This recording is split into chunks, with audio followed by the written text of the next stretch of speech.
नमस्कार, स्वागत है आपका एस्ट्रो12 पे। और शुक्र जो है वो जल्दी ही कन्या राशि में गोचर करने के लिए तैयार है।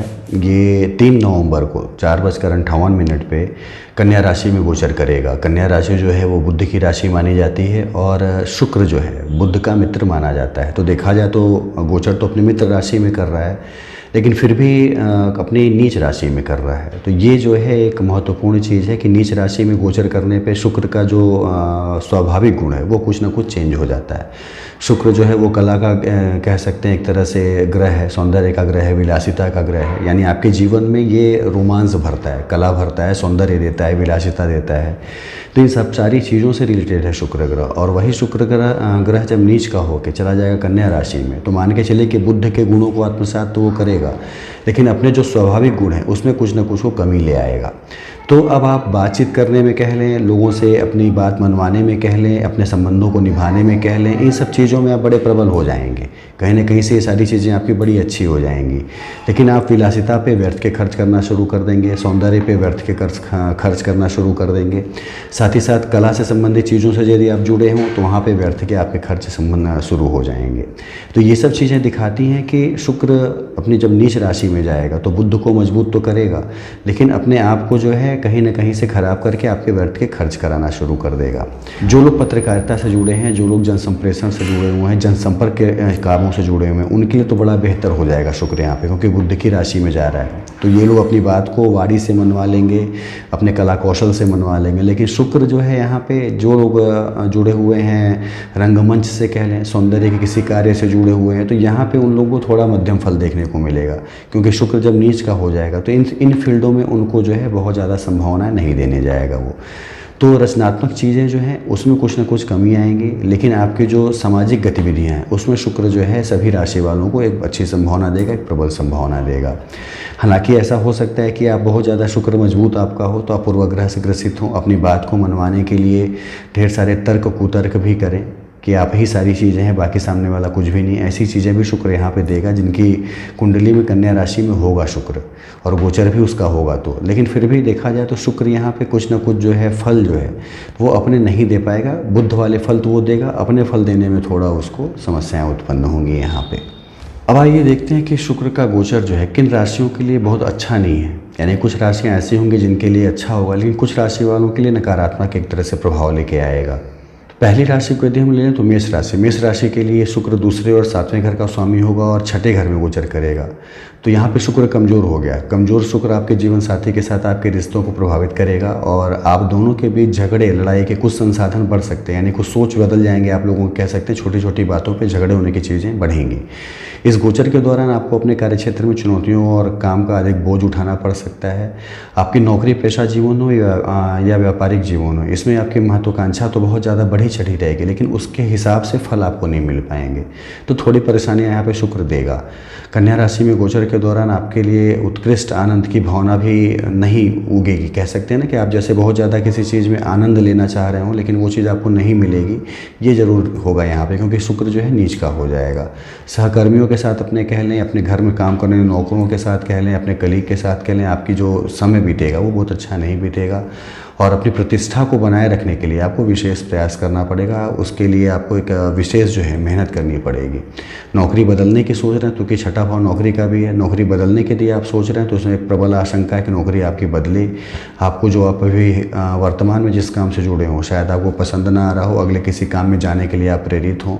तो हालांकि ये सही समय तो नहीं है, कहा जा सकता है शुक्र जब खराब हो या नीच का हो तो सही समय नहीं होता है कोई चीज़ बदलना। लेकिन फिर भी यदि ऐसी चीज़ें लगती हैं तो आपका मन जरूर प्रबल होगा कि चीज़ों को बदल के हम आगे बढ़ें।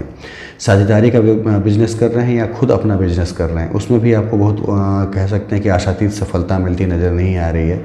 कुछ न कुछ समस्याएं उसमें भी आपको बनी रहेंगी, धन हानि की आशंका प्रबल होगी आपकी। तो मेष राशि वालों के लिए निश्चित रूप से बहुत अच्छे फल जो हैं लेके नहीं आ रहा है यहाँ पे शुक्र का ये गोचर कन्या राशि में। वृष राशि को ले लें तो आपके लग्न का स्वामी है, छठे भाव का स्वामी है, नीच अवस्था में आपके पंचम भाव में आएगा। पंचम भाव में जो जातक रिश्तों में हैं, किसी किसी रोमांस में हैं, किसी प्यार में, निश्चित रूप से उनके लिए परेशानियां खड़ी होंगी, क्योंकि शुक्र ही जो है वो रोमांस और प्यार देता है। नीच का हो गया तो मान के चलिए कुछ ना कुछ परेशानियां अनुकूल रहेंगी नहीं, आपके कुछ ना कुछ चीज़ें खराब जरूर होंगी। कार्यक्षेत्र में अपने वरिष्ठों से दबाव आपको मिलेगा, पढ़ाई लिखाई से मन आपका थोड़ा उचटेगा कह सकते हैं। कुछ परेशानियों को, ऐसी परेशानियों का अनुभव करेंगे कि आप कोई एग्ज़ाम देना चाह रहे हैं, कोई कंपटीशन देना चाह रहे हैं, तो उसमें आपकी बात नहीं बन रही है। और निश्चित रूप से बच्चे जो हैं वो भी लक्ष्य से अपने भटकते हुए नजर आएंगे इस महीने में। तो शुक्र जो है यहाँ पंचम में आके नीच का निश्चित रूप से ये सारी चीज़ें देगा। लक्ष्य का सफलतापूर्वक आप सामना नहीं कर पाएंगे कह सकते हैं। हासिल करने के लिए आप सोचेंगे तो बहुत, लेकिन उसका एप्लीकेशन करना, उचित योजना बनाना, इन सब चीज़ों में आप जो है पीछे रह जाएंगे। तो व्यवस्थाएं थोड़ी पंचम भाव से संबंधित गड़बड़ाएंगी जरूर। व्यापार के दौरान कह लें तो व्यापार और नौकरी के हिसाब से भी देखा जाए तो लाभ हानि की आशंका जो है बराबर बराबर है, यानी बहुत अच्छी भी नहीं बहुत ख़राब भी नहीं, जैसे आप चल रहे थे वैसे ही चलेगा। संभाल के आपने नहीं किया तो उसमें नुकसान होने की भी संभावनाएं हो जाएंगी। साझेदारी के व्यवसाय कह लें, खुद का व्यवसाय कह लें, नौकरी कह लें, इन सब चीज़ों में एक मध्यम फल आपको ज़रूर मिलने जा रहा है इस महीने में।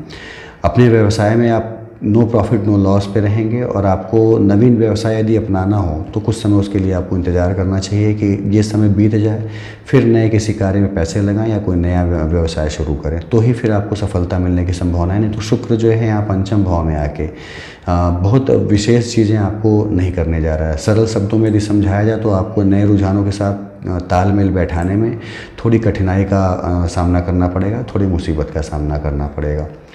तीसरी राशि को ले लें सिंह राशि। सिंह राशि के जातकों के लिए देखा जाए तो शुक्र आपके तीसरे और 10वें घर का स्वामी है, और आपकी नीच अवस्था में आपके सेकंड हाउस में आ जाएगा, जहाँ 6 अंक लिखा हुआ है। सेकंड हाउस आपका जो होता है वाड़ी का है, अपने अचल संपत्ति का है, यहाँ ये कमी दे देगा इन सब चीज़ों में कह सकते हैं। शुक्र के इस गोचर के परिणाम स्वरूप आपके रिश्तों में परेशानियाँ दिखेंगी, टकराव होने की नौबत आएगी, घर में कुछ ना कुछ ऐसी चीज़ें बनी रहेंगी कि मनमुटाव बना रहे। साथ ही आपके और आपके जीवन साथी और परिवार के अन्य सदस्यों के साथ संतुलन बनाने में बड़ी अधिक समस्याएँ आएंगी। हो सकता है कि बात बात पे थोड़ा टेंशन होना या बात आपस में एक बहस होना, ये सारी चीज़ें भी हों। आपकी अच्छी बातों का भी गलत अर्थ निकाल लिया जाएगा। आपके करियर में भी ढेरों उतार चढ़ाव की स्थिति देखने को मिलेगी इस महीने में। तो सिंह राशि वालों के लिए भी देखा जाए तो बहुत विशेष अच्छे फल लेके नहीं आएगा ये कन्या राशि का शुक्र जो है। नौकरी से ज़्यादा संतुष्टि आपको ना मिले, व्यापार से ज़्यादा संतुष्टि आपको ना मिले। हो सकता है व्यापार आपका चलता हो तो उसमें आपको आशातीत सफलता मिलने, आशातीत पैसे मिलने की संभावनाएं जो हैं वो ना हो। अधीनस्थ आपके हैं वो भी आपकी आलोचना करें, जो आपके ऊपर हैं वो भी आपकी आलोचना करें। तो कुल मिला के समय ये ऐसा है कि चीज़ें बहुत अच्छी आपको नहीं मिल पाएंगी कह सकते हैं। परिणाम स्वरूप आप थोड़े परेशान नज़र आएंगे, थोड़े थके हुए नज़र आएंगे। घर परिवार में भी आपकी जो है एक तरह से रेपुटेशन जो है वो थोड़ी डवाडोल होती नज़र आएगी।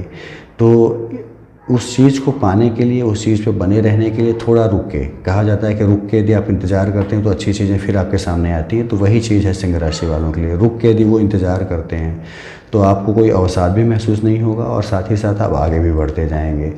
कोई भी व्यवसाय है, कोई भी नौकरी है, कोई भी आपके साझेदारी का एक बिजनेस है, तो उसमें आप रुकिए और इंतज़ार करिए और समय को अपने अनुकूल होने दीजिए। उसके बाद फिर कार्य करिए तो ही आपको सफलता मिलेगी। नहीं तो ये कन्या राशि का शुक्र जो है ये बहुत विशेष सफलता आपको देने नहीं जा रहा है इस गोचर काल में। चौथी राशि ले लें कुंभ राशि। कुंभ राशि के जातकों के लिए शुक्र चतुर्थ और 9वें भाव का स्वामी होता है, और इस गोचर के दौरान आपके 8वें भाव में स्थित होगा। यह गोचर इस राशि के जातकों को एक्स्ट्रा मैरिटल अफेयर की तरफ लेके जाएगा, यानी आप अपने पत्नी से आपकी जो है एक अनबन होगी और आप कहीं एक्स्ट्रा मैरिटल अफेयर की तरफ घूमेंगे। आपके रिश्ते और प्रतिष्ठा पे आपको चोट लगेगी, क्योंकि ये यहाँ पे बदनामी होने की आशंका भी प्रबल बनेगी। कार्यस्थल पर बढ़ते हुए दबाव और करियर से संबंधित कुछ नई चुनौतियों में आप जूझते हुए नजर आएंगे।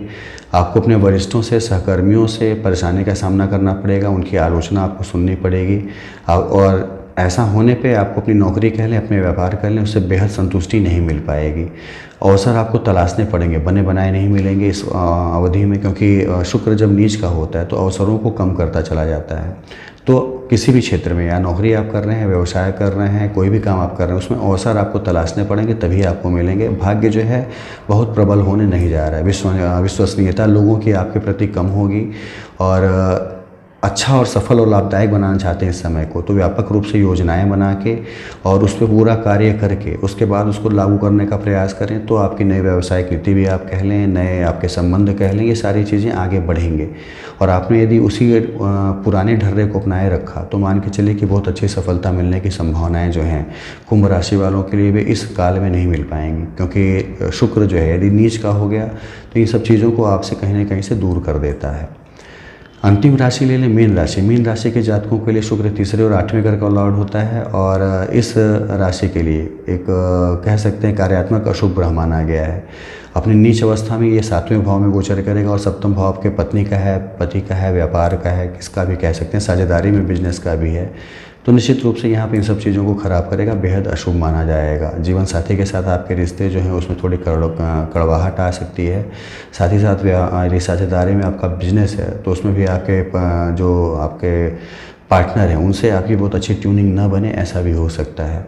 तो बिल्कुल भी अनुकूल नज़र नहीं आ रहा है समय आपके, ख़ास तौर से तक इसका गोचर चल रहा है और कठिनाइयों का अनुभव होगा आपके अपने पारिवारिक जीवन में भी आप कह लें या आपके अपने व्यापारिक जीवन में भी कह लें। सहकर्मी और आपके अपने अधीनस्थ जो हैं या आपसे ऊपर जो लोग हैं वो कुछ ना कुछ ऐसे काम आपको देते रहेंगे या कुछ ऐसा करते रहेंगे कि आप हमेशा परेशानी महसूस करते रहेंगे। बाधाएँ आपके इन सब कामों में आती रहेंगी। सफल होने के लिए आपको इस संबंध से संबंधित जो भी चीज़ें इस संदर्भ में आपको ठोस कदम उठाने होंगे, तभी आप जो है सफल हो पाएंगे। व्यवसाय में हो या नौकरी में हो या अपने सहकर्मियों से एक सहयोग हो, इन सब चीज़ों में पूरे एक निर्णय के साथ, पूरे सोच विचार के साथ काम आप करते हैं तो ही सफलता आपको मिल पाएगी कह सकते हैं, नहीं तो नुकसान की संभावनाएं प्रबल बनी हुई हैं। तो ये इतनी राशियाँ थी जिनका कि गोचर जो है ये बहुत विशेष अच्छा नहीं होने जा रहा है कह सकते हैं। अच्छा है, इसका प्रभावशाली उपाय क्या हो सकता है? जिसको लगता है कि खराब है मेरे लिए, उसका प्रभावशाली उपाय क्या हो सकता है? माँ लक्ष्मी को 5 फूल अर्पित करें, लाल फूल, गुड़हल के लाल फूल अर्पित करें। प्रत्येक शुक्रवार को रुद्राभिषेक करें या शुक्रवार को व्रत रखना शुरू करें। जीवन में ज़्यादा से ज़्यादा सफ़ेद और गुलाबी रंग के कपड़े पहने, दोनों ही जो हैं शुक्र के प्रतीक हैं, तो ये पहनेंगे तो ज़्यादा अच्छा रहेगा। परफ्यूम लगाएं, लगातार महकने वाला परफ्यूम लगाएं तो निश्चित रूप से अच्छा रहेगा। शुक्र का बीज मंत्र है ओम द्रांग द्रिंग द्रोंग सह, ये पढ़ना शुरू करें। शुक्र नाम का जप माल करें। शुक्राय नमः का जप करें 108 बार। ये सब छोटे छोटे उपाय हैं जो कि शुक्र को बड़े ही अच्छे रखते हैं। यदि आपकी कुंडली में शुक्र जो है कहीं ना कहीं से दिक्कत दे रहा है तो ये सारे उपाय करिए आप, निश्चित रूप से आपको अच्छी सफलता मिलेगी और अच्छी विशेषताएँ देखने को मिलेंगी जीवन में। अच्छा आप एक कह सकते हैं कि मार्ग पाएंगे आगे बढ़ने के लिए। तो ये सारी चीज़ें थी। बाकी आपको वीडियो कैसे लगी आप लाइक कमेंट भी करें। आपके अपने सवाल हैं तो नीचे दिए नंबरों पे आप पूछ भी सकते हैं, आपको उसके उत्तर दे दिए जाएँ।